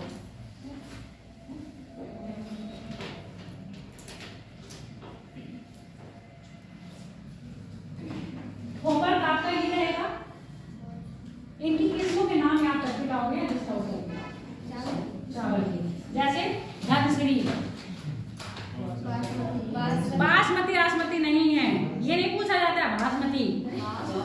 बासमती पेपर में कभी नहीं आएगा, धनश्री पूछा जाएगा, है ना। और एक क्या है, धनश्री के बाद 2 श्री है, एक धनश्री है, लक्ष्मण श्री, राजश्री, सभी इसी के लिए। धान का भी राजश्री है, और मैंने काला चावल भी आता है जो पूरा साइड ज्यादा होगा, पूसा है ना, पूसा ब्रेकर भी है। पूसा ब्रेकर जो है, बेकर वो है आटे की, मतलब गेहूं की किस्म है। पूसा 1 नहीं, गेहूं की है, पूसा बेकर, और पूसा चावल की, पूसा 7 चावल का है। तो ये सारी किस्में याद कर लेना, पेपर में पूछी जाती है। एक बोरो करके है, बहुत सारी किस्में हैं। एक मैंने याद करी थी, लिस्ट आउट दे देंगे, चिंता मत करो, मिल जाएगी।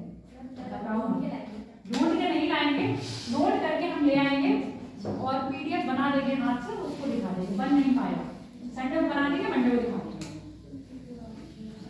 देखो धान, देखो चावल, धान चावल सेम है, चावल मत लिखो, उसको धान ही लिखो, क्योंकि धान के रूप में आता है, चावल तो आप उसको घर में बनाते हो। खेती तो धान की होती है, ये चावल की होती है। खाता क्या है, वे खाते क्या हो? धान तब तक होता है जब तक उसमें भूसी लगी होती है, तब तक वो अंदर होता है। जब वो भूसी से बाहर आ गया तो क्या बन गया? एक होता है, पूछा जाता है कि गोल्डन राइस, गोल्डन राइस किसमें है? धान की, उसमें कौन सा विटामिन सबसे ज्यादा पाया जाता है?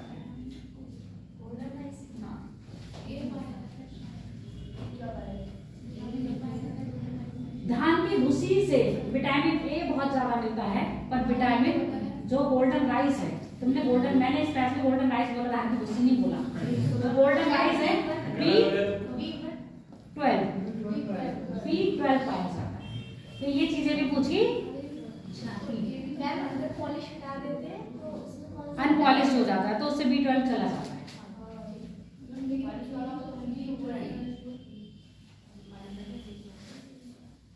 तभी तो कहते हैं बहुत ज्यादा अनपॉलिश, जबकि अनपॉलिश चीजें नहीं खानी, अनपॉलिश चीजें खानी चाहिए, पॉलिश नहीं खानी चाहिए। हम लोग पॉलिश लगाते थे। पहले तुम लोगों ने देखा था गाँव से आई अरहर के दाने पर लाल छिलका होता था, उसी के साथ बना लेते थे, है ना? वो प्रोटीन और यही सब चीजें होती है।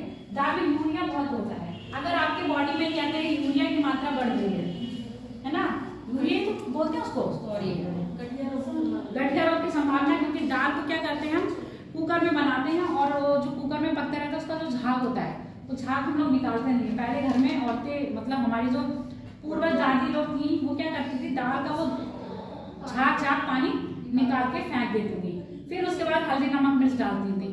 उसमें क्या होता है, यूरिया की मात्रा बढ़ जाने से और बॉडी में जमा हो जाता है तो गठिया रोग हो जाता है। यूरिक एसिड होता है, यूरिक एसिड होता है दाल की। और अब तो फटाफट है, छिलकी में नहीं होता है, जब वो दाल बनती है तो वो उसी में आ जाता है। अब तो कुकर में सब चीज बनती है 2 मिनट में, तभी बीमारियां भी क्या आवाज दे रही है, क्या दिया है उसने नाश्ते में, मैंने तो नहीं सुनाई थी। लिखो चावल, लिखो धान, लिखो चावल तो काट दो, धान, अरे वहीं का धान स्लैश करके चावल लिख लो। कईयों को धान भी पता चला होगा कि धान क्या होता है, ब्रैकेट करके लिख लो धान। भारत में मुख्य खाद्यान्न या प्रधान खाद्यान्न फसल, प्रधान खाद्यान्न फसल आ गए होंगे सर, प्रमुख खाद्यान्न फसल क्या हुआ? हाँ मैम जा रही है, टाइम हो गया है, इनडायरेक्टली बोल रही है मैम, क्लास वैसे भी बहुत लेट हो जाता है ना। कल लिखवाए फिर ये, ठीक है कल लिखा, और जगह भी जाना है। वैसे भी देखो धान हो भी नहीं पाता,